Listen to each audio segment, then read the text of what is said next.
ចាជំរាបសួរបងប្អូនអរគ្នានិយាយថាវីដេអូនេះគឺថា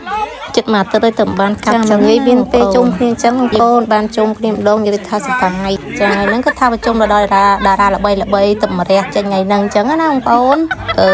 ជុំគ្នាញ៉ាំអីហ្នឹងដោយសារតែបងប្អូនបងស្រីគាត់ឡើងមកអញ្ចឹងទៅធ្វើអីញ៉ាំជុំគ្នាទិញទួយមិនមែនទិញទួយទេបងប្អូនច្រើនមិនមែនទិញទួយទៅថាមហូបខ្មែររបស់ខ្មែរទៅថារបស់កម្រអញ្ចឹងដូចខ្ញុំញ៉ាំអញ្ចឹងបងប្អូន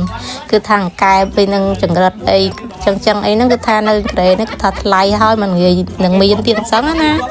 យាយពីថាមានពោពេញហ្មងតែពេញតុកហ្នឹងគឺខ្ញុំថតអត់តន់អស់បងប្អូននៅ5 6មុខទៀតហើយស្អីស្អាតខាងនេះវិញឃើញលើកែមកគេអៀនគេតែបើ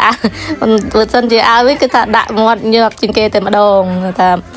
ថ្ងៃហ្នឹងគឺថាជុំគ្នាលើហ្នឹងគឺថាសំលេងសើចក្អាកក្អាយតែម្ដងបងប្អូនមួយវងគឺមានអីទេនៅស្រុកនេះក្រៅពីថាធ្វើការគឺថាយើងមានពេលសៅរ៍អាទិត្យជុំគ្នាម្ដងម្កាលអញ្ចឹងការជុំគ្នាយូរហើយច្រើនខែដែរអញ្ចឹងណាដល់ពេលបានជុំគ្នាម្ដង